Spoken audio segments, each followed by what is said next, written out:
no compromise. உங்க சைடுலயும் எங்க சைடுலயும். It's a GT promise. GT Holidays, South India's #1 travel brand. ஆச்சி மசாலா எந்த சமையலும் ருசி தேடும் ரகசியம் 20 ரூபாய். 26 வருட நம்பிக்கை, லட்சக்கணக்கான சந்தோஷ திருமணங்கள். கல்யாணம்னாலே தமிழ் மேட்ரிமோனி தான். திமுகவை இப்ப தனிமையில விட்டாங்க போல. என்ன தனிமையில விட்டாங்க சார்? யாருமே இல்லையா சார் இப்போ? திமுக இதோட முடிஞ்சு போச்சு, அவ்வளவுதான். அவரு சிஎம் பேசுறாரு, இப்போ அவர் சிஎம் ஆயிட்டாரு. So I don't like to any unparliamentary word. CM ஆயிட்டார் அவரு, அப்படியே முடிஞ்சிச்சு, அவ்வளவுதான் ஓட்டாங்க, அவ்வளவுதான். இனி இல்ல. ராஜீவ் காந்தி கொலைப்பழி விட திமுக ஒரு பழி வருமா? விஜய் முதலமைச்சர் காரணமே திமுக தான். எப்படி? ஆமாங்க, எங்களுடைய கேர்லெஸ்னஸ், என்னுடைய அனுதாபங்கள், ஐயோ வேணா பாவம் விடுன்றது ஜெயலலிதா இருந்தா யாருன்னு சரியா கணிக்கலையே திமுக. ஆமா, கணிக்கலைங்க. என்ன மாதிரி தொண்டை கணிச்சா? கண்ணுக்கு தெரியாத எதிரி பிஜேபி நீங்க வந்து எதிரின்னு நினைச்சீங்க. பண்ண தப்பே அதானே. எப்ப பாரு பிஜேபி. அண்ணே பிஜேபி நான் எவ்வளவு எதுக்கு எடுத்தாலும் மோடி எதிர்ப்பு. ஆமா தானே அண்ணே, ஒன்னு சொல்லட்டுங்களா? பெரிய தப்பு பண்ணிட்டீங்கல்ல. தப்பு பண்ணிட்டாங்கண்ணே. நான் எவ்வளவோ சொன்னேன், நான் சொல்றதை போய் எடுத்துக்குவாங்களா? வைகோவுடைய சன் துரை வையாபுரி அவர் சொன்ன பீடை ஒளிந்ததுன்ற வார்த்தையை பயன்படுத்தினாரு. எங்களுக்கு 2 பீடை ஒழிஞ்சிச்சு. அந்த கட்சியில தான் 2 பேர் தான், 2 பீடை. ஒன்னு வைகோன்ற பீடை, வைகோ பையன். எங்களுக்கு 2 பீடை ஒழிஞ்சிச்சு. ஏயா உங்களுக்கு வெக்கம், மானம், சூடு சொரணம் இல்ல? தளபதி ஸ்டாலின் அவர்களே, மறுமலர்ச்சி திமுக இருக்கிறது. பாதுகாப்பு கவசமாக, பாதுகாப்பு கவச்ச கொண்டு நாங்க இருக்கிறோம். உங்களை பாதுகாப்போம். இனி தொடர்ந்து திராவிட முன்னேற்ற கழகத்தின் ஆட்சி தான். என் அண்ணன் கலைஞரின் மகன் தளபதி ஸ்டாலின் தான் முதலமைச்சர். அப்புறம் கரெக்ஷன் கமிஷன் அங்க பல சோப்பாங்களை போச்சு, அங்க போனேன். அங்க மட்டும் பெட்டி வாயின்னு போயிட்டாரு வைகோன்றீங்களா? திமுக பெட்டி கொடுத்ததா இல்லையா? இருங்க, ஈழத்தமிழர்களுக்கு இவரோட சீமானே உயர்த்துறான். என்னங்க திடீர்னு சீமான்? ஆமா, ஈழத்தமிழர்கள் ஆமா, ஈழத்தமிழர் ஏமாத்துறாங்க வைகோ தான். இப்ப சீமானே பரவாயில்ல வருகிறது. ஆதம் தமிழர்களுக்கு வணக்கம். பல்வேறு துறைகளில் சிறந்த ஆளுமைகளை சந்தித்து நாம் நேர்காணல் எடுத்து வருகிறோம். அந்த வகையில் மீண்டும் நம்மோடு இணைந்திருக்கிறார் திராவிட முன்னேற்ற கழகத்தின் திரு குடியாத்தம் குமரன் அவர்கள். அவரிடம் கேட்பதற்கு நிறைய இருக்கின்ற வாருங்களோடமே கேட்போம். வணக்கம் குடியாத்தம் குமரன் அண்ணா. வணக்கம், வாழ்க. எப்படி இருக்கீங்க? நல்லா இருக்கேன். தவறுகள்ல இருந்து திமுக பாடம் கற்றுக்கொண்டு இருக்கீங்களா? கொஞ்சம் கொஞ்சமா. நாங்கள் எதனா தவறு பண்ணாதான் பாடம் கற்றுக்கிறது. மக்கள் உங்களை அங்கீகரிக்கல. மக்கள் வருத்தப்படுவாங்க ரொம்ப சீக்கிரத்தில். ஏன் அங்கீகரிக்கலை? ஆனால் மக்கள் ரொம்ப சீக்கிரம் வருத்தப்படுவாங்க. அதே நேரத்தில் மக்கள் தீர்ப்பை நான் கொச்சைப்படுத்த விரும்பல. ஓகே, மக்கள் தீர்ப்பை கொச்சைப்படுத்தக்கூடாது, தப்பு. இந்த ஜனநாயகத்தின் இறுதி எஜமானர்கள் வாக்காளர் பெருங்குடி மக்கள். தலைவரே சொல்லிட்டார் மக்கள் தீர்ப்பை ஏற்றுக்கொள்கிறேன். மக்கள் தீர்ப்பை நான் கொச்சைப்படுத்தல, ஒரு தீர்ப்பை கொடுத்துருக்காங்க. நம்ம பொறுத்திருந்து பார்த்து, அவங்க வருத்தப்படுற நாட்கள் வெகு தூரத்தில் இல்லை. திமுகவை இப்போ தனிமையில் விட்டாங்க போல. என்ன தனிமையில் விட்டாங்க சொல்லுங்க? யாருமே இல்லையா சார்? இப்போ வேணாம் எங்களுக்கு. இப்போ உழுந்துச்சு இல்லை திமுக ஓட்டு, இதுதான் திமுக ஓட்டு. எது இதுவா? இப்போ உழுந்துச்சு இல்ல எந்த கூட்டணி? நாங்க கூட்டணிக்கு இல்ல இப்ப 59 எம்எல்ஏவா? 59 எம்எல்ஏ வந்து வெறும் திமுக ஓட்டா? வெறும் திமுக ஓட்டு. ஏங்க அப்ப கம்யூனிஸ்ட் விசிகாலாம் நேத்துக்கு திருமாவளவன் சொல்றாரு 59 தொகுதி வெற்றியில எங்க ஓட்டு இருக்கு, விசிகா ஓட்டுன்றாரு. ஒரு அங்க மெஜாரிட்டி ஓட்டு இல்லைங்க எந்த கட்சி. கம்யூனிஸ்ட் நான் சொல்ல மாட்டேன், அவங்க இன்னைக்கு விமர்சனம் பண்றாங்க. கம்யூனிஸ்ட்காருக்கு ஒரு குணம் உண்டு. அவங்க யாரு கூட ஒன்னு பிடிக்கல, ஓட்டு போட பிடிக்கலன்னா இதுக்கு முன்னால போடாம விட்டாங்க. இப்ப நோட்டா கூட போட்டுருவாங்களே தவிர மாத்தி போட மாட்டாங்க. கம்யூனிஸ்ட் அது உண்டு. எங்களுக்கு அண்ணன் திருமாவளவன் கோச்சிக்க கூடாது. இன்னைக்கும் அவர் மீது மரியாதை உண்டு. எங்க பார்த்தாலும் ரெண்டு குதிரையில சவாரி. ஒரு நிமிஷம் இருங்க, எங்களுக்கு விடுதலை சிறுத்தைகள் அவர் இந்த பக்கமும் பேசுறாரு, அந்த பக்கமும் பேசுறாரு. நான் விஷயத்துக்கு எங்களுக்கு விடுதலை சிறுத்தைகள் ஓட்டு வரல. அண்ணன் திருமாவளவன் அவர்களே அவர் தான் நேத்துக்கு வந்துச்சுன்றாரு. அவர் அப்படிதான் சொல்லுவார், எங்களுக்கு விடுதலை சிறுத்தைகள் ஓட்டு வரல. காங்கிரஸ் எங்களுக்கு ஒரு ஓட்டு வரல. மாணிக் தாக்கூர் தலைவர் அவரே எங்களுக்கு ஓட்டு போடல, எங்களுக்கு ஓட்டு வரல. அப்புறமா வந்து பாத்தீங்கன்னா ஐஎம்எல்ஏ இருக்கிறாங்கல்ல, ஐஎம்எல்ஏன்னா ஒட்டுமொத்த இஸ்லாமியர்கள் இந்திய யூனியன் முஸ்லீம் லீக்ல இல்ல. நாங்க ஏன் அவங்கள கூட வச்சிருந்தோம்னா காயிதே மில்ல தொடங்கின கட்சி ஐஎம்எல்ஏ. எங்களுக்கு ஐயுஎம்எல் அந்த வாக்கு வங்கி எங்களுக்கு வரல. இஸ்லாமியர் ஓட்டு வந்துச்சு, அந்த கட்சிக்கு ஓட்டு போட இஸ்லாமியர் வாக்கு வங்கி எங்களுக்கு வரல. தேமுதிக இருக்கிற வாக்கு வங்கி வேணா எங்களுக்கு வந்திருக்கலாம். இது யாருமே எங்களுக்கு ஓட்டு போடல. நாங்க தனித்து நின்ன மாதிரி யாரோட கூட்டணி சேராமல் சொல்லுவேன். எங்களுக்கு ஃபியூச்சர்ல வேணா நீங்க தனித்து நின்னு உங்களை நிரூபிக்க முடியும். நாங்க நிரூபிப்போம். நான் ஓபனா சொல்றோம், எங்களுக்கு கூட்டணியே வேணாம். ஏதோ அவங்க நீங்களா தேமுதிக பேசுறீங்க, திமுகவா பேசுறீங்க கூட்டணியே வேணான்னு. ஆமாங்க 22 23 கட்சி யார் வராங்க வாப்பா உள்ள வாப்பா அப்படின்னு ஏங்க கூப்பிட்டீங்க. நன்றி விசுவாசம் உள்ள எங்களுக்கு ஆதரவு கொடுத்தாங்க பாருங்க, அவங்க இருக்கட்டும். 26 இவங்கெல்லாம் தேர்தலுக்கு இல்லைங்க, இதை சார், பாருங்க. 26 தேர்தலுக்கு யார் வந்தாலும் எல்லார்கிட்டயும் ஒரு லெட்டர் வாங்கிக்கணும் நம்ம ஆதரவு கொடுக்க சொன்னோம். வந்து ஆதரவு கொடுக்கும் நம்ம யாரையும் கூப்பிடல இல்ல சார், நம்ம அது தேவையா பாருங்க, எல்லாரும் கவுத்து விட்டு இப்ப எல்லாரும் அப்படியே சார். திரும்பி கவுத்து விட்டு சார் அவன் பண்றான்னா அவன் அனுபவிக்க போறான், விடுங்க. என்ன திமுக தொடர்ந்து ஆட்சியில் இருக்குதா? திமுக இதோட முடிஞ்சு போச்சு, அவ்வளவுதான். அவரு சிஎம் பேசுறாரு, இப்போ அவர் சிஎம் ஆயிட்டாரு, என்ன சொல்றது? So I don't like to any unparliamentary word. CM ஆயிட்டார் அவரு, அப்படியே முடிஞ்சிச்சு, அவ்வளவுதான் ஓட்டாங்க, அவ்வளவுதான். இனி இல்ல. ராஜீவ் காந்தி கொலைப்பழி விட திமுக ஒரு பழி வருமா? ராஜீவ் காந்தி கொலைப்பழி அதை விட திமுக ஒரு பழி வருமா? திமுக தான் கொன்னுச்சு அன்ட்டான், திமுக தான் கொன்னுச்சு, கலைஞர் தான் கொண்டாரு, திமுக தான் கொன்னுச்சு, திமுக தான் கொன்னுச்சு, எல்டிடி சொல்லி திமுக கொன்னுச்சுன்னு பழி போட்டான். என்ன நிலமாச்சு அன்னைக்கு? கலைஞர் அன்னைக்கு என்ன நிலமாச்சு அன்னைக்கு? பரிதி இளம்பழுதி மட்டும் தான் உள்ள இருந்தார், அபிமன்யுவா உள்ள இருந்தார். அதுக்கு அடுத்த 5 எலெக்ஷன்ல திமுக வரல. 13 வருஷம் எம்ஜிஆர் இல்ல, இடைத்தேர்தலில் ஜெயிச்சோம் எம்ஜிஆர் இருக்கும்போது. அதுக்கடுத்து திமுக வரல. இப்போ அம்மையார் செல்வி ஜெயலலிதா, எடப்பாடி பழனிசாமி 10 வருஷம், அதன் பிறகு வரல. இப்போ அவர் விஜய் வந்துட்டாரு, அவர் பெரிய மாஸ் லீடரு. இனிமே தொடர்ந்து அவர்தான் இந்த மண் உலகத்தில் வாழும் வரை அவர்தான் முதலமைச்சர். இனி திமுக ஆட்சிக்கே வராதுன்னா முட்டாளுங்க தான் அப்படி பேசுவாங்க. வைகோ பேசுறாரு சார். ஐயோ அப்பா, அந்த ஆள ஒரு மனுஷனாங்க. இல்ல, வார்த்தையை அப்படி தடித்து வேணாம். அவர் சொல்றாரு மரியாதையா பேசுறேன். போன ஆட்சியில கலெக்ஷன், கரப்ஷன், கமிஷன் ஒரு அடிக்கு இவ்வளவு வாங்கினாங்க அமௌண்ட் அப்படின்ற. என்ன சார் இப்படி வாங்கிருக்கீங்க? வைகோ கேக்குறேன் கலெக்ஷன். அவர் சொன்னாரு, கடந்த திராவிட முன்னேற்ற கழக ஆட்சியிலே கலெக்ஷன், கமிஷன், கரப்ஷன் என்று சொல்ற இல்ல. அப்ப வாயில பனானா வச்சிருந்தீங்களா? அதெல்லாம் வேண்டாம். அப்படியே ஐயா, நீ என்ன சொல்ற? அரசியலில் நான் நேர்மையானவன், தூய்மையானவன், எதையும் எதிர்பார்க்காதவன், மத்திய அமைச்சர் பொறுப்பு வேண்டுமா என்று கேட்டபொழுது வைகோ சொன்னான் தேவையில்லை என்று. பதவி முக்கியமில்லை, கொள்கை, நேர்மை. கேட்க வேண்டியதானே? உன் ஆட்சியில கலெக்ஷன், கமிஷன், கரப்ஷன், கூட்டணியில இருந்து நான் வெளியே வரேன், என் எம்எல்ஏங்கெல்லாம் ரிசைன் பண்ணுவாங்க, உன் ஆட்சி நீ வந்து மக்களுக்கு ஊழல் பண்றேன்னு வெளியே வர வேண்டியதானயா? அன்னைக்கு அப்பா, இந்தியாவிலே சிறந்த முதலமைச்சர் யார் என்று கேட்டால் என் அண்ணன் கலைஞர் பெற்றெடுத்த பிள்ளை, கலைஞர் நிதியத்தை இரவலாக பெற்றிருக்கிற வாழும் கலைஞர் தளபதி ஸ்டாலின் தான் இந்தியாவின் சிறந்த முதல்வர். இந்த மண் உலகத்தில் வாழும் வரை வைகோ என்றைக்கும் தளபதி ஸ்டாலினுக்கு பாதுகாப்பு கவசமாக, கவச்ச குண்டலமாக, பாதுகாப்பரனாக நான் காப்பேன். நான் தான் இனி தளபதி ஸ்டாலினுக்கு மதிமுக மறுமலர்ச்சி திமுக உங்களை பாதுகாக்கணும்னு சொன்ன வாயி நார வாயி. இன்னைக்கு என்ன சொல்ற? தமிழக வெற்றி கழகத்தின் மீது நீங்க அவங்கள கட்டி போட்டீங்களா? இல்ல சார், அவங்கள எல்லாம் பேச விடாம எவ்வளவு வாய்ப்பூட்டு சட்டம் போட்டு வச்சிருக்கீங்க பாருங்க. அவங்க சும்மா இந்த பேசுறாங்க, எல்லாரும் பேசுறாங்க. அவங்க ஆளுங்கட்சி வந்துட்டாங்க, தப்பிச்சினாரோ கடா, தப்பிச்சினாரோ. அதுவும் கொஞ்சம் சோஃபா வச்சு எல்லை மீறி ஒரு வார்த்தை சொன்னார் பாருங்க. வைகோவுடைய சன் துரை வையாபுரி அவர் சொன்னார், பீடை ஒளிந்ததுன்ற வார்த்தையை பயன்படுத்தினாரு. எங்களுக்கு 2 பீடை ஒளிஞ்சிச்சு.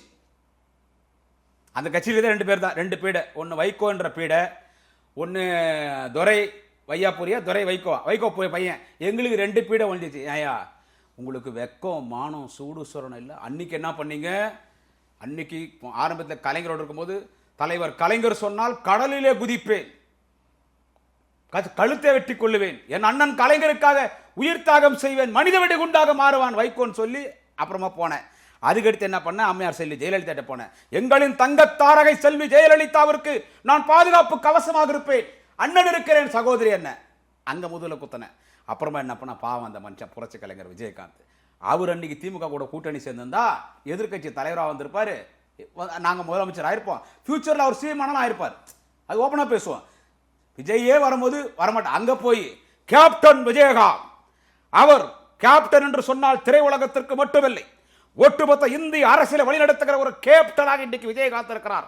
புரட்சி கலைஞர் கேப்டன் விஜயகாந்தை இந்த நாட்டின் முதலமைச்சர் நாற்காலில் அமர விடாமல் வைகோ விடமாட்டான் சொல்லி எத்தனை போய் படு பாதாளத்தை தள்ளி போட்டி வாங்கி நான் ஓடிப்போம். அப்புறமா இப்போ எங்கள்கிட்ட வந்தார். வந்துட்டு தளபதி ஸ்டாலின் அவர்களே, மறுமலர்ச்சி திமுக இருக்கிறது, பாதுகாப்பு கவசமாக, பாதுகாப்பு கவச்ச கொண்டு நாங்க இருக்கிறோம், உங்களை பாதுகாப்போம். இனி தொடர்ந்து திராவிட முன்னேற்ற கழகத்தின் ஆட்சிதான், என் அண்ணன் கலைஞரின் மகன் தளபதி ஸ்டாலின் தான் முதலமைச்சர். அப்புறம் கலெக்ஷனு, கரெக்ஷனு, கமிஷன் அங்க பல சோப்பாங்களை போச்சு. அங்க போனேன். இல்ல இங்க சொல்ல இல்ல, விஜயகாந்த் கிட்ட பெட்டி வாங்கிட்டு போனாங்க, இங்க திமுக பெட்டி வாங்கிட்டு போனாரா வைகோ? அங்க மட்டும் பெட்டி வாங்கினதுன்னு யூஸ் பண்றீங்களா வார்த்தையை? இல்ல சார், உங்க வார்த்தையை தான் நான் பயன்படுத்துறேன், என் வார்த்தை இல்ல இது. அங்க மட்டும் பெட்டி வாங்கின்னு போயிட்டாரு வைகோன்றீங்களா? திமுக பெட்டி கொடுத்ததா இல்லையா? இருங்க, திமுக கொடுத்தீங்களா இல்லையா சார்? சார், சார் ஒரு நிமிஷம் உங்களுக்கு சார். இப்படி எல்லாம் அவர் பேசினார்ல, ஆமா. இதுக்கெல்லாம் நீங்க கொடுத்தீங்களா இல்லையா? மத்தவங்கள மட்டும் நீங்க சொல்றீங்களா? பெட்டி கொடுத்தாங்க, வாங்கினாங்க, எடுத்துட்டு போனாருன்னு வைகோ மேல குற்றச்சாட்டு வைக்கிறீங்களா? நீங்க கொடுத்தீங்களா கொடுக்கலையா? எம்எல்ஏ எப்படி நீங்க என்ன ஜெயிச்சாங்க? கொடுத்துருக்கவே மாட்டீங்களா? ஏங்க எம்எல்ஏ எப்படி ஜெயிச்சாங்க? எம்எல்ஏ எப்படி ஜெயிச்சாங்க சொல்லுங்க. திமுக ஜெயிக்க வச்சு. அதான் எப்படி ஜெயிக்க வச்சீங்க? பெட்டி கொடுத்தீங்களா சொல்லுங்க. உதயசூரியன் சின்னம், எங்க தலைவர் தளபதி மாசு, எங்க அண்ணன் உதயநிதி ஸ்டாலின் மாசு. என்ன சொல்றது? ஒரு சிலர் ஓப்பனா பேச முடியாது, விடுங்க. என்ன சொல்றது? இங்க இந்த ஒண்ணு இப்ப பலனடைஞ்ச அங்க விஜய் வந்த உடனே உன்னை யாரும் ஒண்ணு சொல்ல, துடிக்கிற, அப்படியே துடிக்கிற. இப்போ போய் என்ன சொல்ற? எதிர்த்தரப்பிலிருந்து ஆளும் தமிழக வெற்றி கழகத்திற்கு ஜோசப் விஜய்க்கு கணைகள் வந்தால் அதை தடுக்கிற பாதுகாப்பு கவசமாக மதிமுக இருக்கும். காரி தூணுத்து போறான் படா. உங்கள்கிட்ட சார் ஒன்று நல்லா தெரிஞ்சுங்க சார். அவர் ஜோசப் விஜய்கிறார்ல, அமைதியாக இருக்கிறார். எப்போனா பேசுகிறார். சட்டமன்றத்தில் பேசிட்டாரு, கரூரில் பேசினார், ஆச்சா. அப்புறம் பேச மாட்டார். சுத்தமாக விஜய்க்கு அரசியல் தெரியாதுன்னு சொல்ல முடியாது. கொஞ்சம் தெரியும். என்னன்னு கேட்டால், கூட்டணி கட்சியெல்லாம் நம்மள ஆஹாவோகோன்னு பேச மாட்டான். 2 வார்த்தை பேசுவான், ஆஹாவோகோன்னு. என்னது? இவர்தான் மிகப்பெரிய தலைவன், இனி இவர் விட்ட ஆளே கிடையாது, இனி தொடர்ந்து இவர்தான் முதலமைச்சர், இன்னும் 20 ஆண்டு காலம் இவர் அசைப்பதற்கு யாரும் இல்லை, இவருக்கு நிகர் ஒருவனும் இல்லைன்னு காங்கிரஸ் பேச மாட்டான். இந்திய கம்யூனிஸ்ட் பேசாது, வைகோ பேசுவாரு. ஏன்னா எங்களுக்கு அப்படி பேசனவர். அப்படியா? அவர் எல்லாருக்கும் பேசினாரு. இல்ல சார், இல்ல சார், ஐயா எனக்கு மட்டும் இல்ல, உங்களுக்கு அப்படி பேசி இல்ல அவர் இப்படி எல்லாம் பேசும்போது அவ்வளவு உற்சாகமா உட்கார்ந்தீங்கல்ல. டீ கீழ இதுல பட்டு வேட்டியில பட்டுச்சுன்னு வந்து தொடங்கும் போது நீங்க அத ரொம்ப உற்சாகமா பாத்தீங்களா? இருங்க எல்லாம் அது யாரா இருந்தாலும் இயல்புதான், மனித இயல்புதான். அம்மா செல்வி ஜெயலலிதா பேசினாரு, கலைஞரை பேசினாரு, தளபதியை பேசினாரு, விஜயகாந்த் பேசினாரு. இப்ப அங்க போய் பேசும்போது நல்லா தெரியும், சிஎம் ஜோசப் விஜய்க்கு நல்லா தெரியும் இது மிகப்பெரிய நாடக கம்பெனி. இருந்தாலும் we want one barking dog. ஒருத்தர் வேணும், சரி ஒருத்தர் வேணும் நம்மளை பத்தி பேசணும். அதனால வாக்கு வங்கி இல்லைன்னு அவருக்கு தெரியும். யாருக்கு? ஜோசப் விஜய்க்கு தெரியும். வாக்கு வங்கி தமிழ்நாடு முழுக்க எடுத்துக்கினா 234 தொகுதியில டோட்டலா சொல்றேன், டோட்டல் ஓட்ட சொல்றேன். யாருக்கு? வைகோக்கு 1500 இருந்து 2000 ஓட்டு இருக்கும். டோட்டலா எடுத்துக்கினா, டோட்டலாவே. அது அண்ணன் நாஞ்சி உங்க கூட 1500 2000க்கு 4 சீட்டு கொடுத்தீங்களா? 4 எத்தனை கொடுத்தீங்க? 4 கொடுத்தீங்க. நம்ம கூட காலகாலமா நம்ம என்ன உதயசூரியன் தானே கொடுத்தோம். அவன் திமுக எம்எல்ஏ தான். அதுதான் மரியாதை இல்ல, மரியாதை இல்ல. உங்களுக்கு கெபாசிட்டி இல்ல man, you are not having vote bank. அப்புறம் எதுக்கு தூக்கி சுமந்தீங்க? அப்புறம் எதுக்கு தூக்கி சுமந்தீங்க? அவரா வந்தாரு, சரி கூட கடக்கட்டமே. ஒண்ணு திமுக தானே, திமுக எம்எல்ஏ தான். உங்க கூட இருக்கிற வரைக்கும் அவரா வராரு, சேர்த்துப்பீங்க. வரவங்க போறவங்க எல்லாம் சேர்த்துப்பீங்க. எங்க பாருங்க, வரவங்க போறவங்க சேர்த்துக்கல. காலகாலமா எங்களோட கூட்டணி இருக்கிறவங்க தான் நாங்க சேர்த்துக்கணும். புதுசா வந்தவங்க உதயசூர்ல நின்னாங்க, அவங்களும் டிஎம்கே தான் கணக்கு. இப்ப கடைநூறு எம்எல்ஏயும் சீர்காழி எம்எல்ஏ ரிசைன் பண்ண சொன்னாரு. 2 பேரும் முடியாதுட்டாங்க. அவங்க போட்ட பிளான் என்ன தெரியுமா? சீர்காழி எம்எல்ஏ முடியாதுன்னு போயிட்டாரு. கடைநூறு எம்எல்ஏ கொஞ்சம் பேசி நின்றார். அவங்க பிளான் என்னன்னா, கடைநூறு எம்எல்ஏ ரிசைன் பண்ணி வச்சிருந்தான், அங்க போய் வைகோ பையன் போய் நிக்கிறதான். அவரு ஜெயிச்சுட்டு திரு ஜோசப் விஜய் அமைச்சராக இருந்தான். இங்க எம்பி சீட் காலியாவது இல்லை, இங்க வைகோ போய் நின்று எம்பி ஆயிருந்தான். என்ன தமிழ்நாடு அரசியல் கொர்ராட முதல் அரசியலா? ஆனா அப்படிதான் நடந்துச்சு இந்த தேர்தல். வச்சுங்க இந்த கணக்கு உங்க போட்டாங்க. அவங்க 2 பேரும் முடியாதுட்டாங்க. உடனே குதிரை பேரம் நடத்தினார்கள். என்னுடைய சட்டமன்ற உறுப்பினர்களை விலைக்கு வாங்கி விட்டு அவங்க சட்டமன்ற அவங்க 2 பேரும் அவங்க உன்னுடைய எம்எல்ஏ கிடையாது. அவங்க 2 பேர் யாரு? அவங்க 2 பேர் திமுக எம்எல்ஏ. அப்படி இல்லைங்க, அவங்க மதிமுக அடையாளம் தான் அந்த 2 பேரையும். அவங்க போலையே. யாரு? அவங்க போலையே. இல்லங்க, நீங்க விலை பேசி வாங்கிட்டீங்கன்ற அதுக்கு எவிடன்ஸ் வைகோ தான் சொல்றாரு. வைகோக்கே தெரியாதா? அந்த கட்சி தலைவருக்கு இருங்க. அவங்க வைகோ அவங்களுடைய எம்எல்ஏக்களுங்க அவங்க 2 பேரும். என்னதான் சின்ன உங்களுதா இருந்தாலும் சரி, அவங்க போல நம்ம என்ன பண்ண முடியும்? நீங்க தான் விலைக்கு வாங்கிட்டீங்கன்ற அதுக்கு என்ன எவிடன்ஸ் இது உங்கள்ட்ட? வைகோ சொல்றாரு. அவர் வைகோ தான் வைகோ தான் அந்த கட்சி தலைவர். போய் ஒரு பேச்சுன்னு பேசிக்கிறீங்க. அவர் பேச்சு ஒரு பேச்சாங்க. ஏன் முந்தானத்து வரைக்கும் அவர் பேச்சு இனித்ததா உங்களுக்கு? அப்ப கூட எனக்கு இனிக்கல. நான் டிஃபரெண்ட். எனக்கு எப்பவுமே பிடிக்காது. எனக்கு ஒரு சிலர் பிடிக்காதுதான். அந்த பொதுக்குழுல போய் அப்பா ஐயோ ஐயோ ஐயோ நீங்க திமுக கூட்டணிக்கிறீங்களா இல்லையா? ஒரு பிரச்சனை இல்லை, அதை நான் சொல்ல முடியாது. கட்சியின் உயர்நிலை செயல்திட்ட கூட்டம் பொதுக்குழு கூட்டம் நடைபெற வேண்டும். தெருவில் போறவன், அந்த சுண்டல் விற்கிறவன், அவன் இவனை கூட்டணும், அதை நடத்தி ஒரு கூட்டத்தை போட்டு இனி திராவிட முன்னேற்ற கழகத்தோட ஒட்டுமில்லை, உறவும் இல்லை. லட்சக்கணக்கான தொண்டர்கள் எங்களிடத்தில் சொல்லிவிட்டார் திமுகவோட கூட்டணியில் என்று. லட்சக்கணக்கான தொண்டர்கள் சொன்னார். யாரா அந்த லட்சக்கணக்கான தொண்டரை? கொஞ்சம் கணக்காட்ட குடியாத்த ஒருத்தருக்கிறாப்பா, கொஞ்சம் கேட்டுனா குடியாத்தில் ஒருத்தருக்கிறாங்கண்ணா. கேவி குபத்தில் 2 பேர்ல ஒருத்தர் செத்துட்டான், இன்னொருத்தர் பெங்களூர் போயிட்டான். காட்பாடியில் யாரும் இல்லை, ஆற்காடு இல்லை, சோழிங்கர் இல்லை, ராணிப்பேட்டை மதிமுக அணைக்கட்டு இல்லை, அப்புறமா ஆம்பூர்ல இல்லை, பள்ளிகுண்டால ஒருத்தருக்கிறாரு, அப்புறமா திருப்பத்தூர்ல ஒருத்தருக்கிறாரு. சார் இதே மாதிரி திமுகவை அவங்க பேசியிருக்காங்க சார். 2 பேர் சார் அவங்க திமுகவை அப்படி பேசியிருக்காங்க. திமுக எப்படி பேச முடியுமா? தொண்டை எப்படி வராம பாருங்க வெளியோ. தொண்டை இப்ப பாருங்க எப்படி வரான் வெளியா. என்ன சார் பேசுற, திமுக போய் பேசுறியா? இல்ல, வைகோ பேச இருங்க. ஆரம்பிச்சிருப்பாரு. நான் கொடுக்குறேன் பதில், நான் பதில் கொடுக்குறேன். நீ மதிமுக வந்துட்டு அன்னைக்கு நாங்க தொண்டர்கள் லட்சம் நாங்க ஆதரவு வாங்கிக்கோ ஓடிப்போ, அப்புறமா என்ன ஆஹா நான் பணம் வாங்கி விட்டேனா? அன்றைக்கு இலங்கை போரிலே நான் இறந்து போயிருக்க வேண்டும். இலங்கை போரிலும் ஆண்டு போயிருந்தால் இப்படிப்பட்ட அவசூழல் வந்திருந்தால் கப்பலிலே வந்து கொண்டிருக்கிறேன். ஒரு குண்டு வந்து விழுந்தது, அப்பொழுதும் அந்த குண்டு என்னை தாக்கவில்லை. இன்னொரு குண்டு வந்தது, அதுவும் என் மீது விடவில்லை. அந்த குண்டு என் மீது இப்படி எல்லாம் அவரை பேச விட்டு ரசித்த கூட்டம் தானே திமுக. அவர் சொல்றாரு அவரை பேச விட்டு ரசித்த கூட்டம் தானே. குறுக்கு வராதீங்க. இன்னொரு குண்டு என் மேல விழுந்தா நான் போயிட்டு இருப்பேன். அந்த குண்டுக்கே கேவலமாயிட்டு இருக்கோம். அந்த குண்டு வைக்க விழுந்தா ஈழ போருக்கே கேவலமாயிட்டு இருக்கோம். பொய் பொய் பொய். இப்பதான் எனக்கு தெரியுது ஈழத்தமிழர்களுக்கு இவரோட சீமானே. ஓ ஆமா ஆமா சீமானே உயர்த்துறேன் நான். என்னங்க திடீர்னு சீமான்? ஆமா ஈழத்தமிழர்கள் என்னங்க? ஆமா ஈழத்தமிழர் சொல்லி ஏமாத்துறாங்க. யாருன்னா வைகோதான். என்னங்க சீமானே பரவாயில்ல மரிக்குது. என்ன திடீர்னு எங்க அண்ணன் சீமான் பாசம் திமுக? சீமான் ஐயோ அவர் எப்பவுமே எங்களை எதிர்ப்பாரு.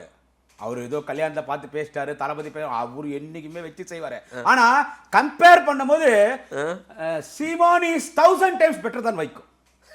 என்ன திடீர்னு எங்களுக்கு அவருக்கு ஆவாதான் அவர் பேசுவாரு. ஆனா ஒரு சில உண்மை வீடியோ பார்த்தா என்ன சொல்லுவாங்க தெரியுமா? எங்க அண்ணன் சீமானை தப்பா நினைப்பாங்க. என்னங்க திமுக பாருங்க, அவங்க திமுக சீமானுடைய ஆதரவாளர் கிடையாது. நாளைக்கு அண்ணன் சீமானை பத்தி நான் வீடியோ போட இங்கே நம்ம எவ்வளவு பேசிக்கிறோம். இந்த ஆளு ஈழத்தமிழர்னு பேசல. ஒரே ஒரு எக்ஸாம்பிள் சொல்றேன் பிரதர், ஒரே ஒரு எக்ஸாம்பிள். ஒரு ஜெயபிரசாந்த் ஒரு தம்பிக்கிறார், வைகோக்கு பிஏ. இது பொய்யான தகவல் ஒரு பெரிய சேனல்ல பேச முடியாது, நிறைய பேர் பாக்குறாங்க. ஜெயபிரசாந்த் பேரு. சின்ன பையன்ல இருந்து கிட்டத்தட்ட 15 வருஷமா வைகோ கிட்ட ஒரு பிஏவா இருக்கிறார். எனக்கு தெரியும், தெரியும்ல, தெரியும். இவரு ஈழத்தமிழர் ஈழத்தமிழர் ஈழத்தமிழர்னு பேசி பேசி அவருக்கு அந்த உணர்வு வந்துச்சு. அவருக்கு ஒரு லட்சியம், கல்யாணம் பண்ணா ஒரு ஈழ பெண்ணை கல்யாணம் பண்ணணும். ஈழத்தில் இருக்கிற பெண் இல்லை, அங்கிருந்து நீங்க வந்து முகாம் இருந்தாங்க இல்ல, அப்படி ஒரு பொண்ணா பார்த்து அந்த பொண்ணு கிட்ட பழகி அதை காதலிச்சு கல்யாணம் பண்ணிட்டார். அந்த பொண்ணு இப்போ முழுகாம இருக்குது. எங்க இருக்குதுன்னு கேட்டீங்கன்னா கன்னியாகுமரி முகாமில் இருக்குதுங்க. அது ஒரு அவங்க என்ன இருந்தாலும் இன்னொரு கண்ட்ரியினுடைய சிட்டிசன் தானே அவங்கள ரெஃப்யூஜின்னு சொல்லுவாங்க. நம்ம தொப்பில் கூடிய உறவுகளை முகாமில் இருக்காங்க. அவங்கள ஒரு நம்ம ஆட்கள் போய் கல்யாணம் பண்ணுறது அதுக்கு நிறைய ஃபார்மாலிட்டிஸ், சட்ட சிக்கல். இவர் யாருக்கும் சொல்லாமல் ஒரு கோயிலில் சாடி கட்டார். அது பிரச்சனை வருது. அப்போ இந்த தூதரத்துக்கு வந்து ஆளுங்க போலீஸ் அதிகாரிகளாக வருவாங்க இல்லை, எங்கே வராங்கன்னா வைகோ வீட்டுக்கு வராங்க தொடர்ந்து 4 நாளா. அப்போது துரை வைகோ பாலசாமி கூப்பிட்டு யாரை கட்டுறா ஒன்று வந்துட்டு முகாமில் பொண்ணு கல்யாணம் பண்ண சொன்னா, இல்லைனா எனக்கு ஒரு லட்சம், நீங்கள் பேசி பேசி இலங்கை தமிழ் அந்த ஒரு உணர்வு வந்து நான் கல்யாணம் பண்ணேன்னா அப்படியே வீட்டு வெளியே போ. ஏன் போலீஸ்கார வீட்டோட வரான், என்னத்துக்கு அந்த முகாம்லேருந்து அந்த அதிகாரி எங்கிட்டோட வரான், உன்னை யாரை கட்ட சொன்னது? அவங்க 1000 இருந்தாலும் அவங்க இன்னொரு நாட்டின் பிரஜை, அவங்க இன்னொரு நாட்டின் பிரஜை யாரை கட்டுறா? அவனை வேலை விட்டு நிறுத்திட்டாங்க, டாக்ஸி ஓடுறான் அந்த பையன். இதுக்கு உண்மையா என்னன்னு எனக்கு தெரியாது. நீங்க சொல்ற காரை கேட்டாங்க. அடுத்த மீட்டிங் வச்சுக்கலாமா? அடுத்த மீட்டிங் வச்சுக்கலாமா? நீங்க கூட்டோட்டா இதெல்லாம் எப்ப நடந்தது? டாக்ஸி திமுக ஆட்சியில தானே. அப்ப நீங்க உதவி புரிஞ்சீங்களா? நீங்க ஏதாவது இதுக்கு நமக்கு என்ன சம்பந்தம்? அந்த ஒரு யதார்த்தமா ஒரு முறை போன் பண்ணி சமூக நீதி பேசுறவங்க, சமத்துவம் பேசுறவங்க, நாங்க சமூக நீதி தான் சமத்துவம் பேசுறோம். யாருக்கு தெரியும்? எனக்கு தெரிஞ்சிச்சு. நான் இந்த செய்தி இன்னைக்கு தொடர்ந்து 10 நாளா பேசிட்டு இருக்கேன். வைகோவின் உண்மை முகம் உங்களுக்கு இன்னைக்கு விஜய் ஆதரிக்கும் போது தான் உண்மை முகம் தெரியுதா என்ன? தொண்டை யாரும் ஏத்துக்கலீங்க. ஒன்னு சொல்லிட்டா, கலைஞர் போய் பொடால உள்ள இருக்கு, அதை கூட்டணும். நாங்க நிறைய தப்பு என்ன பண்றதுன்னா, நாங்க இந்த மறப்போம் மன்னிப்போம், இந்த இயேசு புத்தர் காந்தி வழி நடத்துறது. சார் ஒரு உண்மை பேசணும்னா நாங்கள் தாங்க இன்னைக்கு இவங்க ஆட்சிக்கு வரது காரணமே நாங்கள் தாங்க. யார் ஆட்சிக்கு வருது? விஜய் முதலமைச்சர் ஆனது காரணமே திமுக தாங்க. எப்படி? ஆமாங்க, எங்களுடைய கேர்லெஸ்னஸ், எங்களுடைய அனுதாபங்கள், ஐயோ வேணா பாவம் விடுன்றது. ஜெயலலிதா இருந்திருந்தா, அம்மையார் செல்வி ஜெயலலிதா முதலமைச்சராக இருந்திருந்தா ஒரு 41 பேர் இறந்து போனாங்க கரூரில். அது விஜய் தான் கொண்டாரணும் நான் சொல்ல வரல. நான் ஆரம்பத்தே சொல்லுங்க, யாரும் கொண்டல. அது இட்ஸ் அன் ஆக்சிடென்ட், அது ஒரு விபத்து. அந்த பழி தூக்கி ஆதவர்ஜனா தளபதி மீது போடுறாரு. தளபதி ஸ்டாலின் தன் மகன் உதயநிதி ஸ்டாலினுக்காகத்தான் போலீஸ் மூலியமாக 41 பேர் கொன்றார், நெரிசலை ஏற்படுத்தின்னு அவர் பேசினார் இல்லைங்களா? அதுதான் விஜயும் பேசுறாரு, இன்னைக்கு பேசியிருக்காரு. இன்னைக்கு காவல்துறை இப்படி பண்ணிட்டாங்கன்னா யாரும் சொல்லி நீங்க பண்றீங்க, யாரும் சொல்லி பண்றீங்கன்னு அவரு அன்னைக்கு என்ன பண்ணாரு தளபதி? என்ன சொல்றாரு அன்னைக்கு? இந்த கரூர் சம்பவத்தை பத்தி யார் மேலேயும் குற்றச்சாட்டுக்காதீங்க. ஒரு சொந்த கட்சி தலைவன், ஒரு கட்சியின் தலைவன் சொந்த கட்சிக்கார் சாகிறது விரும்ப மாட்டாங்க. ஒரு அரசியல் கட்சி தலைவன் அந்த கூட்டத்துக்கு வர பொதுமக்கள் சாகிறது விரும்ப மாட்டாங்க. இது ஒரு விபத்து, கூட்ட நெரிசல் விபத்தாயிடுச்சு. அதனால இதை வந்து யார் மீது பழி போடாதீங்கன்னா, விஜய் மீது இந்த பழி போடாத உங்களுக்கு சப்போர்ட் தான் பண்ண, அவர் அரசியல் பண்ணல, வழக்கில் கூட உங்களை சேர்க்கல. இதே ஜெயலலிதா ரொம்ப அனாவசியமா பேசுனீங்கல்ல, திரு விஜய் அவர்கள் குறைச்சி மதிப்பிட்டது திமுக, ரொம்ப அநாயசமா 2ஆம் கட்ட 3ஆம் கட்ட தலைவர்கள் பேசினது இருங்க, விஜய் ஒரு பொருட்டே இல்லைன்னு நினைச்சது அதுதான் தப்பு நாங்க பண்ணது. அதான் நான் சொல்ல வரேன். எதிரியே எனக்கு இந்த பென் டீம்லேருந்து ஃபோன் பண்ணுவாங்க தினம். பென் டீம்லேருந்து அப்பா குமரன் சார் இந்த மாதிரி வந்து நீங்கள் விஜய் பற்றி பேசாதீங்க. ஏங்க இல்லைங்க, ஏங்க நீங்கள் நமக்கு எதிரி யாருங்க? BJP ADMK. நான் ஒரு முறை சொல்லிட்டேன், யோ என்ன நீ கட்டுப்படுத்தாத, நான் அவுத்துட்ட மாடு, கோயில் மாடு மாதிரி, என்ன நீ கட்டுப்படுத்தாத, போ இன்னும் நீ தண்டிக்க முடியாது, என்ன கட்டுப்படுத்தாத. நான் அப்பவே சொன்னேன் எல்லாருக்கும், யோ நமக்கு ஏடிஎம்கே எதிர்ப்பு கிடையாதா? அவங்க 3வது இடம் போகிறாங்க, விஜய் தான் நமக்கு எதிர்ப்பா வரப்போறா. அப்படி உங்களுக்கு தெரியலையா? விஜய் தான் எதிர்ப்புனா கேட்கல. நான் அன்னைக்கு எலெக்ஷன் 10 நாள் இருக்கும்போது பார்த்துட்டேன், கவுண்டிங் அன்னைக்கு பார்த்துட்டேங்க. ஏங்க ஓட்டே கேட்கலிங்க, ஓட்டே கேட்கல யாரு, யாருமே 4 நாள் 5 நாள் கேட்டாங்க, அவ்வளவுதான். யாரோ ஒரு இந்த ஆதவ அர்ஜுனா, அவர் டாக்டர் பிரபு இருக்காரு, அவரு ஒரு சிலர் தான் கேட்டாங்க ஆச்சுங்களா. புஷியானு சொன்னாரு, அந்த மகாபலிபுரத்தில் இனிப்புல நடந்துச்சு விஜய் பாஸ்கர் 2 விஜய் பாஸ்கர் 4 நாள் தான் ஓட்டு கேட்டேன், ஓட்டு கேட்கல, 4 நாள் தான் கேட்டேன், ஆனால் நான் ஜெயிச்சுட்டேன், என்னை வந்து அமைச்சராக நான் அவர் சொன்னார்ல, வாதவரிஜனா சொல்லுங்க, சுற்றி ஓட்டு கேட்டேன். அப்படி ராஜமோகன் இவங்கெல்லாம் கேட்டாங்க, யாரும் ஓட்டு கேட்கல, கை பிட் நோட்டீஸ் கொடுக்கல, சர்வலபுரம் கிடையாது, பூத்தில் ஆள் இல்லைன்னா மக்கள் எந்த அளவுக்கு மேல வெறுப்புல இல்ல, திமுக மேல வெறுப்புல இல்ல, அதான் காரணம். அதுதான் சினிமா மோகம்ன்றது. வெறுப்பு இல்லைங்க மக்கள் சார், வெறுப்பு இல்ல எனக்கு. ஏன் சார் நான் ஏன் சார் எதிர்க்கட்சியா வரேன் சார்? ஒருத்தர் கூட ஜெயிச்சிட மாட்டாங்க சார், எதிர்ப்பு இருந்தா ஒருத்தர் கூட ஜெயிச்சிட மாட்டாங்க. 2 பேருமே வேணான்ட்டாங்க. அப்ப 2 பேர் ஏன் ஜெயிக்கிறாங்க? நீ ஒரு ஓட்டு எனக்கு போடாத, நான் எதிர்ப்பு இல்ல. 234 தொகுதி விஜய் வரட்டும், அவங்களே ஆளுங்கட்சி, அவங்களே எதிர்கட்சி, ஆட்சி பிடிக்கிறதுக்கே திமுக ஆதரவு தேவைப்பட்டுச்சு இல்ல. என் தலைவன் தளபதி தானே போய் ஆதரவு கூடனார். இன்னைக்கு அவரோட பேசுறா, அப்படி யாரோ எழுதி கொடுத்தாங்க பேசுறா. அப்படி திமுக மக்கள் எதிர்த்துட்டாங்கன்னு அந்த வார்த்தை மட்டும் சொல்லாதீங்கண்ணே. திமுக என்னைக்குமே அழியாது, திமுக என்னைக்கு அழியாது. பீனிக்ஸ் பறவை மாதிரி திமுக என்னைக்கு அழியாது. நீங்க அதை பேசுறீங்க பாருங்க, எல்லாம் தெரிஞ்சு. இது ஒன்று சொல்லிட்டுங்களா, இப்போ யாரும் ஒன்றும் பண்ண முடியாதுண்ணே, ஒன்றும் பண்ண முடியாது. உங்களுக்கு இப்போ எதிரியே இல்லையே. யார் எதிரி? எனக்கு தெரிஞ்சு விஜய் தாவேக்கா எதிரி. சரி, ஓகே, தாவேக்கா எதிரின்னா நீங்கள் ஒரு முறை கூட தேர்தலுக்கு முன்னாடி விஜய் அவர்கள் பேரையே பயன்படுத்தல, இன்னைக்கு பயன்படுத்துகிற நிலைமைக்கு உங்களை விஜய் தள்ளிட்டாரு. அதாவது வழியில் தப்பு எங்களுதுங்க, தப்பு ஒன்று சொன்னால் நீங்கள் இதை காட்டுவீங்களா? எனக்கு வழக்கு வந்தாலும் நான் சொல்லிடுறேன். இதுக்கும் நான் ஆதன் டிவியினுடைய ஸ்டார் நெறியாளர் அண்ணன் மாதேஷுக்கு பொறுப்பு இல்லை, ஆதன் டிவிக்கு பொறுப்பு இல்லை. இது என்ன பேசாலும் நான் தான் பொறுப்பு என்று தமிழக காவல்துறை தெரிவித்துக் கொள்கிறேன். அதாவது இவங்களை பழி வாங்கணும், இவங்க தான் நமக்கு எதிரி, இவங்க ஆட்சிக்கு வந்துடுவாங்க, இவங்களை முடிக்கணும்னு நினச்சிருந்தா அன்றைக்கி கரூரில் ஒரு சம்பவம் நடக்குது. அவர் அங்கேருந்து முக்காடு போட்டுனா எஸ்கேப் ஆகிட்டார். விஜய் சார் இல்லை, போயிட்டார், போய் எஸ்கேப் ஆகி ஓட்டார். ஏன்னா வேறு வழி இல்லை, போயிட்டார். எல்லாம் அவரை போக சொல்லிட்டாங்கன்றாங்க, போயிட்டார். அவர் மீது ஒரு எஃப்ஐஆர் போட்டுச்சுல தமிழ்நாடு போலீஸ் கவர்மெண்ட்டு. அந்த வழக்கில் திரு ஜோசப் விஜய், இன்றைய சிஎம் அன்றைய டிவிகே தலைவர் ஜோசப் விஜய் மீது A1 அக்யூஸ்னு அவரையும் சேர்த்து, A2 அக்யூஸ்ட் இவங்களெல்லாம் சேர்த்துட்டு ஒரு 4 நாள் கழித்து இவங்களை அரெஸ்ட் பண்ணணும்னு கவர்மெண்ட் நினச்சுன்னா அரெஸ்ட் பண்ணிக்கலாம். அரெஸ்ட் பண்ணி எடுத்துன்னு போய் கேஸை ஸ்ட்ராங் ஆகி 41 பேர் மரணத்துக்கு Vijay A1 accused so this persons are XYZ persons are all accused number 2ன்னு எடுத்துன்னு போய் ஜெயிலில் போட்டுட்டு இருந்தான்னு வச்சுங்க. போட்டுருந்தா நிலைமை எப்படி இருந்திருக்கும்? எத்தனை நாள் 10 நாள் பேசியிருப்பாங்களா மக்கள்? திமுக தொண்டனா, அதிமுக தொண்டனா, தீக்குளிக்கிறதுக்கு, அடிதடி பண்ணுறதுக்கு, ஜெயிலுக்கு போகிறதுக்கு? சொல்லுங்கண்ணே. சினிமா மோகத்தில் வந்து ஒரு கிரேஸ். ஆனால் தலைவர் என்ன தெரியுமா சொன்னார்? மிகப்பெரிய தவறு அது. இதுக்கும் விஜய்க்கு என்ன சம்மந்தம் இருக்குது? அது மாதிரி சொன்னாங்க. என்ன சொன்னார் தலைவர்? இது ரொம்ப தப்பான விஷயம். விஜய் ஏன் கொலை பண்ண போகிறாரு? அவர் மேலே நிற்கிறாரு, கூட்ட நிச்சயம் நடந்துருச்சு. இது எப்படி நீங்கள் விஜய் போய் நீங்கள் அக்யூஸ்ட் ஆக்குறீங்க? தலைவர் சொன்னது எப்படியா விஜய் இல்லைங்க, இது வேறு மாதிரி போவோம், நம்ம உள்ள தட்டும்னா கட்சி போயிடும்னாங்க. அந்த வேலை நான் செய்ய மாட்டேன், போயா. அப்படிதான் நான் திரும்பி ஆட்சிக்கு வரணுன்ற நிலைமை எனக்கு தேவையில்லை. நான் விஜய் மீது வழக்கெல்லாம் போட மாட்டேன். இவ்வளவு ஜனநாயகவாதியா இருந்தாரு ஐயா ஸ்டாலின் அவர்கள். அதுதான் தப்பு. ஆனா கொளத்தூர்ல அவரை தோற்கடிச்சாங்க. அதுதான் தப்பு. அந்த ஜனம் மக்கள் அவன் என்ன நினைச்சான், நான் ஒருத்தன் போட்டா என்ன ஆகுது, நான் ஒருத்தன் போடலன்னா அவர் தோத்துருப்பாரான்னு இப்படி போட்டாங்க. அதாவது விஜய் என்ன சொன்னார்னா, சட்டமன்றத்தில் அப்பா காணும் தேடுறான்னார். அவர் சொன்னார் இல்லை, அப்பா காணும் தேடுறான்னார். அவர் வெற்றி வாய்ப்பை இழந்து 4 மணிக்கு அறிவாயத்துக்கு வந்துட்டார. 4 மணிக்கு அறிவாயத்துக்கு வந்துட்டார்னா இன்னும் பலர் என் கட்சியில் வெளியே வராமல் இருக்கிறாங்க. 4 மணிக்கு அறிவாயத்து வந்துட்டு அண்ணே மறுநாள் தொகுதிக்கு போயிட்டார். என் தலைவர் மறுநாள் தொகுதிக்கு போயிட்டார். அவர் மக்களோட தலைவர். அண்ணே நான் ஒன்று சொல்லட்டுங்களா, தலைவர் தளபதி ஸ்டாலினுடைய ஒரு தேர்தல் தோல்வியை வச்சு அவர் நீங்கள் கணிக்கக்கூடாதுண்ணே. தேர்தலில் அண்ணா தோற்றுருக்காரு, காமராஜ் தோற்றுருக்காங்க, எல்லாம் தோற்றுருக்காங்க. இதை வச்சு நீங்கள் கணிக்கக்கூடாது. இன்றைக்கி அவர் மக்களோட மக்களாக இருக்காங்க. இன்றைக்கி அவர் மக்களோட மக்களாக இருக்கிறாங்க. அவரை போயிட்டு நீங்கள் வந்து அப்பா காணோன்னா மறுநாளே நீங்கள் சிஎம்ஐ மறுநாள் தலைவர் வீட்டுக்கு போனீங்கல்ல, நீங்கள் வரீங்கன்னு சொன்னாங்க. நீங்கள் வரீங்கன்னு சொன்னால் வர சொல்லுங்கன்னாங்க. வந்தீங்க, உள்ளே கூப்பிட்டோம், கட்டி பிடிச்சிக்கணும், காப்பி குடித்தோம், உக்காந்தோம். தலைவர் நீங்கள் நல்லது பண்ணுங்கள், நீங்கள் என்ன ஆலோசனை கேட்டாலும் அவரு சொல்கிறார், விஜய் சொல்கிறார், நீங்கள் என்ன ஆலோசனை சொல்லுங்கண்ணே பண்ணுறேன்னாரு. அந்த 1000 ரூபா மட்டும் நிறுத்திடாதீங்க. தலைவர் சொன்னது, உங்களால் உடனே அந்த 2500 3000 கொடுக்க முடியுதோ இல்லை 1000 மட்டும் நிறுத்திடாதீங்க, உங்களுக்கு கெட்ட பேர் வந்துடும், அதை மட்டும் கொடுங்கன்னாரு. புஷி ஆனந்த் உட்காரவே இல்லை. உதயண்ணன் கூட்டினு வந்து உட்கார சொன்னார். உட்காருங்க நீங்கள் உட்காருங்கன்னு சொல்லி அப்புறம் எல்லார் வீட்டுக்கு போனார், வந்தார். அவர் தினம் அரசியல் கடத்துறாரு. சட்டமன்றத்தில் போய் அப்பாவை காணணும், அவர் ஜெயிக்கல. இல்லை நீங்கள் தானே சொன்னீங்க 5 நிமிஷத்தில் குர்மா சம்பவம் பண்ணிட்டேன் குளத்தூர் பார்த்தியா, அதெல்லாம் ஆணவ பேச்சு தானுங்க. 5 நிமிஷம் பேசி உன்னை முடிச்சிட்டேன், அது ஆணவ பேச்சு. எதிரி யாருன்னு சரியா கணிக்கலையே திமுக. ஆமா கணிக்கலைங்க. என்ன மாதிரி தொண்டை கணிச்சா கண்ணுக்கு தெரியாத எதிரி பிஜேபி நீங்க வந்து எதிரி பண்ண தப்பே அதானே.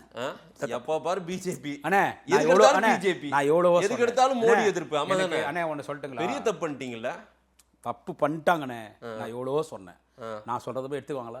என்ன மாதிரி தொண்டம் சொன்னான். எங்களுக்கு பிஜேபி எதிர்ப்புன்றது உங்களுக்கு ஒரு அது ஒரு பூத மாதிரி ஆயிடுச்சு இல்ல உங்களுக்கு. அதை வச்சு கொள்கை ரீதியா அதை நம்ம எதிர்க்கிறோம்.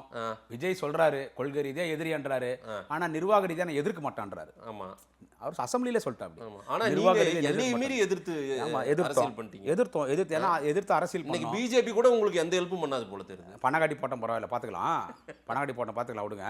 அதாவது நான் என்ன சொல்றேன்னா, இவர் வந்து நாங்கள் வந்து என்னன்னு கேட்டிங்கன்னா அவங்கள ஒரு எதிரியாகவே நான் தலைவர் என்ன சொன்னார், நமக்கும் டெல்லிக்கு தான் போட்டின்னு அவர் ஏடிஎம் கூட சொல்ல. சரி, உங்களுக்கும் டெல்லிக்கு எப்படி போட்டி?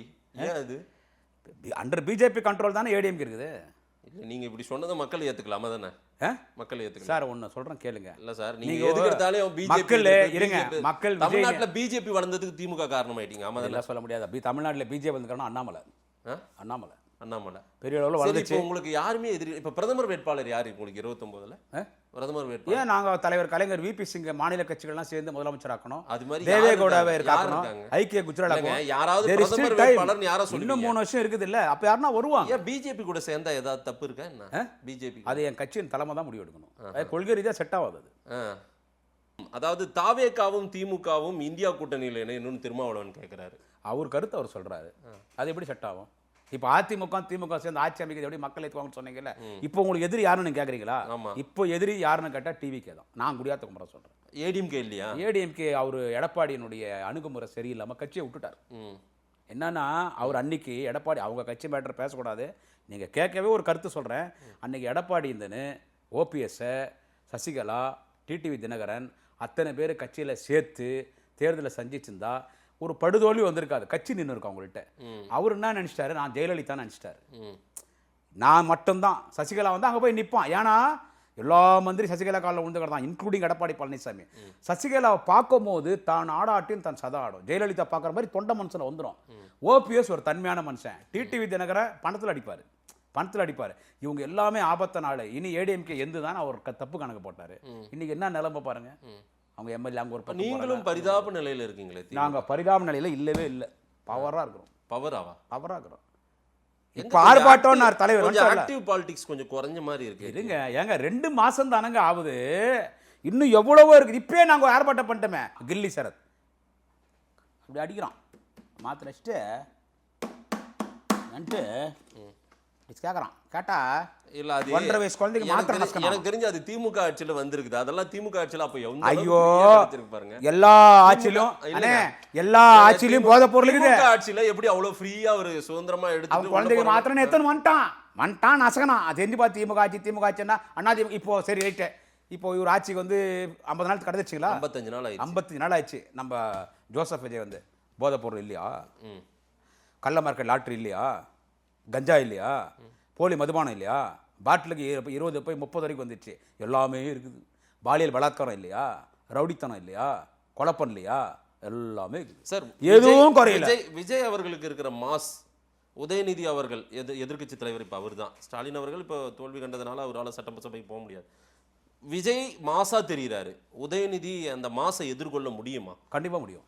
உதயநிதி அடிப்பார் கண்டிப்பா. ஆனா ஒன்னு சொல்லட்டுங்களா, அவர் விஜய் மாஸ் ஆக்டர். அவர் இதை நீங்க ஏத்துறோம். ஆமா, he is not a mass leader in politics. சரி, உதயநிதி மாஸ் லீடரா? அவர் மாஸ் லீடரா? கலைஞர் ஏங்க நீங்க பாருங்க, பொறுத்து இருந்து பாருங்க. நீங்க நான் போய் எதுக்கும் யார்கிட்ட நிக்க போறது இல்ல. ஆனா அவர் மாஸ் லீடர். யாரு? உதயநிதி. அண்ணன் உதயநிதி வருவார் பாருங்க, வருவார். அவரு பேசுறாரு. இன்னைக்கு அவர் அசம்பிளியில் யாரோ எழுதி கொடுத்து பேசுறாரு, ஓடுன்னு அந்த மந்திரிங்க. சார்ண்ணே இந்த மந்திரிங்கெல்லாம் பண்றாங்க, இதெல்லாம் உங்களுக்கு தெரியலண்ணே. அந்த பாப்பா 15 முக்கியமான முன்னாள் மினிஸ்டர்ஸ் எல்லாம் தோத்து போயிட்டாங்க. ஆமாண்ணே, தோத்தாங்கண்ணே, எல்லாம் தோத்தாங்க. துரைமுருகன் உங்க உங்க ஊருக்காரு ஏங்க வம்பல மாட்டி விடுறீங்க? இல்ல. அவர் தொடர்ந்து ஜெயிச்சவர். அப்போ வந்து சும்மா சொல்லக்கூடாது. ராஜீவ்காந்தி டெத்தில் தான் அவர் ஜெயிக்கல. 2001 தொடர்ந்து ஜெயிக்கிறார். தொடர்ந்து ஜெயிச்சார். இந்த மாதிரி அடிக்கிற அது ஓட்டே கேட்கலைங்க. டாக்டர் சுதாகர் அங்கே அவர் தான் எனக்கு சுகர் டாக்டர். சுகர் டாக்டர் அவர் தான் எனக்கு சுகர் டாக்டர். அவர் கொடுக்குற மாத்திரை, அவர் கொடுக்குற இன்சுலின் எல்லாம் போட்டிங்கன்னு வச்சுக்க, எவ்வளோ சுகர் இருந்தாலும் 120 வரும். அவர் போய் நிற்கிறாரு. ராமு நின்னார்ல ஏடி. ஆமாம் ஆமாம். அவர் போய் எங்கள் ஊரில் எங்கள் டிஸ்ட்ரிக்டில் பெரிய VVIP I don't like to mention is name. பாருங்கள், இவர் நிற்கிறாருங்க.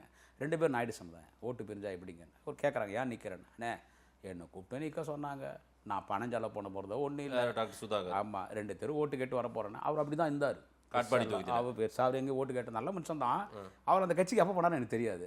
ஒரு 4-5 தெரு சுற்றினார். ஆனால் துரைமுருகண்ணை நானே பார்த்தேன். அவர் வயசு இன்னைக்கு 88 வயசாகுது. பல ஆப்ரேஷன் ஆயிருக்குது. காலையில் 7 மணிக்கு கிளம்பிடுவாருங்க பிரச்சாரத்துக்கு. ஆமாங்க. யாரும் ஓட்டு போடல. ஏங்க திமுகவை நம்பல. அது அப்பாற்பட்ட சம்பந்தம். இல்லை, திமுகவை இந்த முறை முழுசா நம்பாம விட்டாங்க.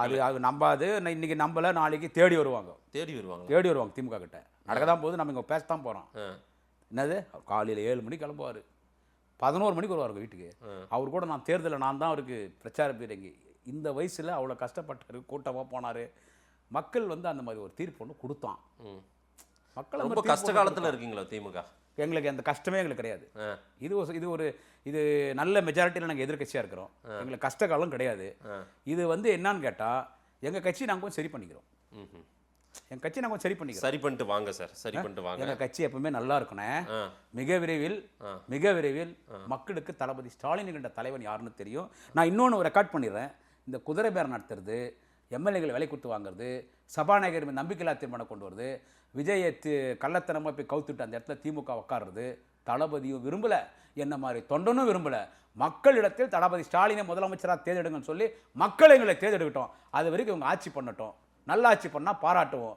இவங்க அமைச்சரோட கொஞ்சம் திருந்த சொல்லுங்கள். எம்எல்ஏக்களை ஒழுங்காக இருக்க சொல்லுங்கள். அவங்க ஆட்சிக்கு மக்கள் ஓஹோ ஆஹோன்னு பேசுகிற மக்கள் ஒரு நிமிஷத்தில் மாறிடுவான். இந்தியாவிலே அரசியல் தெரிஞ்ச 2 மாநில மக்கள் தான். ஒன்று தமிழ்நாடு, ஒன்று கேரளா. விஜய் சார் ஸ்கிரிப்ட் படிக்கிறீங்க, சினிமா நடிகனாக இருக்கிறீங்க, சிஎம்மாக மாறுங்க சார். ரைட். மக்கள் கொடுப்போம். நன்றி.